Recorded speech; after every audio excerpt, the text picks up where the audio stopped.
Very good. Are we going to start this show with handshakes or sucker punches? What do you want? Handshakes. Come on, guys. Come on. Let's go. 2 days in a row. I like this. We start with last night's game in Boise. There they are, the pregame handshakes. And then there was mid-game bugliness. And then this happened. Sucker punch.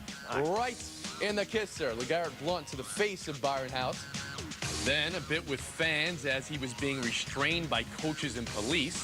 Today, the punishment came down. Pac-10 was looking at it. Oregon made the ruling, suspending Blount for the remainder of the season.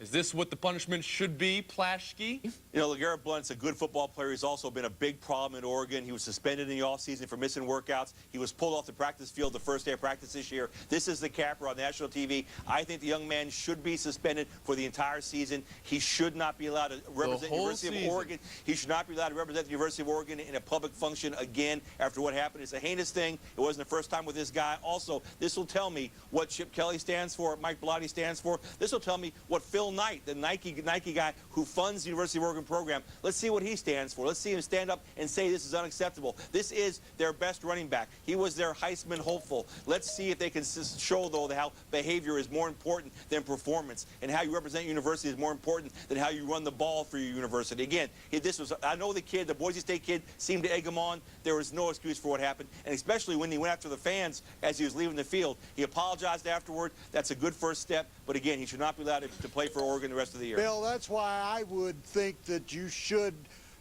suspend him for indefinite period of time. I don't know that you say right now he's finished for the entire season. Let's see how he responds to this. If he's already apologized, if he works hard, comes to practice, he is a good player off the field for much of the season, then I think he could be returned to the squad. I think, once again, we're talking about a young man who made a tragic mistake, but let's don't ruin his entire life, his entire schooling, entire career. I think that is when a kid really is into football. But I did tell you guys yesterday you shouldn't shake hands before the game.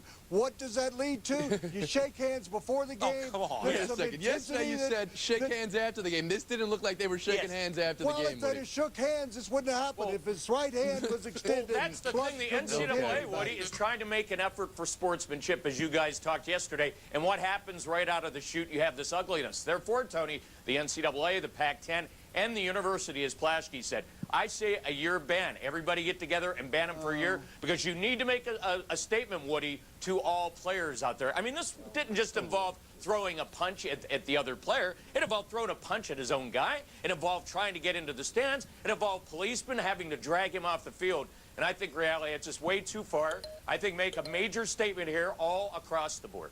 Well, I don't know if you have to suspend him for an entire season, but I certainly think that they should suspend him for maybe half the season. I mean, this kid's got to be taught a lesson. Obviously, he's had some growing pains going all the way from Florida and Mississippi all the way to the upper Northwest, and it just hasn't worked out real well.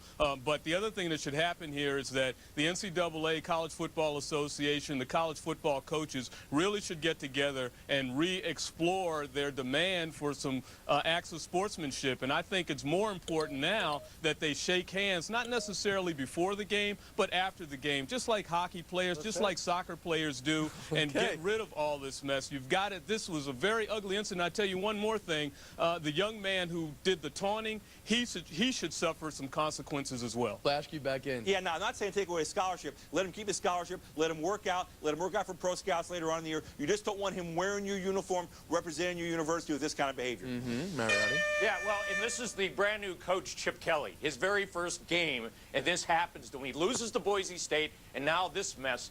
Nice start, Chip.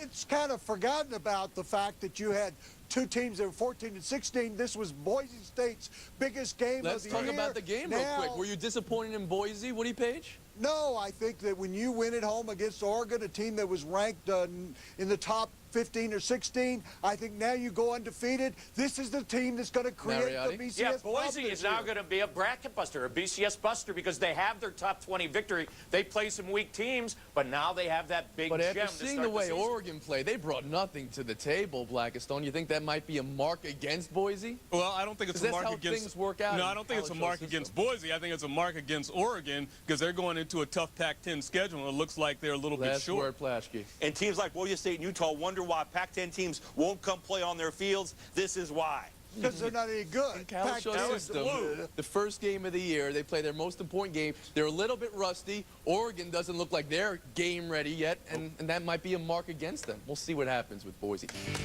Welcome to PTI, boys and girls, and we begin today with the punch heard around the world.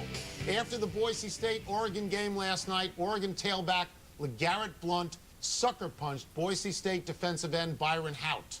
Shortly after that, Blount charged the stands and had to be held back by security and coaches, though Blount apologized profusely afterwards. Today, the University of Oregon suspended Blount for the rest of the season. Bob, fair punishment? I am pleasantly surprised.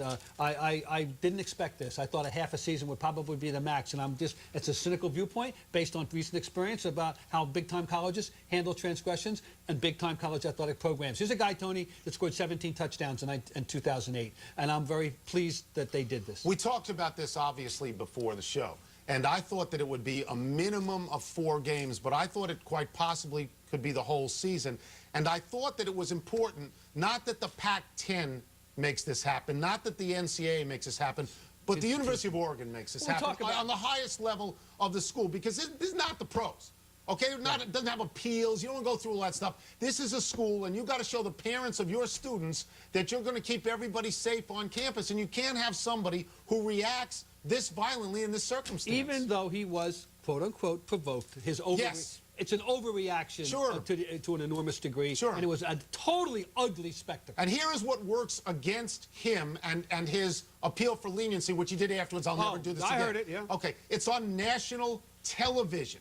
Yeah. This is the school's coming out party, the first football game of the year. Everybody's watching it. It's the worst possible time for him to commit this kind of offense. And you have a first-time coach, a first-game coach, and that combination of things, I think, makes for the more stringent discipline. Interesting, the background to all this. There was bad blood from last year's game. They had the mandatory handshake before the game. That didn't work out. But then Hout did go up to him, tap him, and say something, but still, no possible way in any way to condone or rationalize what Blount did. There's too much film of it. If you were the chancellor of Oregon, there's too much film of it. You know, and pro sports, there would have been an investigation. Yeah. Third-round prospect and the second-best senior running back prospect in this class. Obviously, there's a lot of potential to work with. A big, strong, powerful runner with some bursts through the line of scrimmage. So it was really promising coming out of what I saw off of last year's tape. All right, so suspended for the season now. How does this impact his NFL status?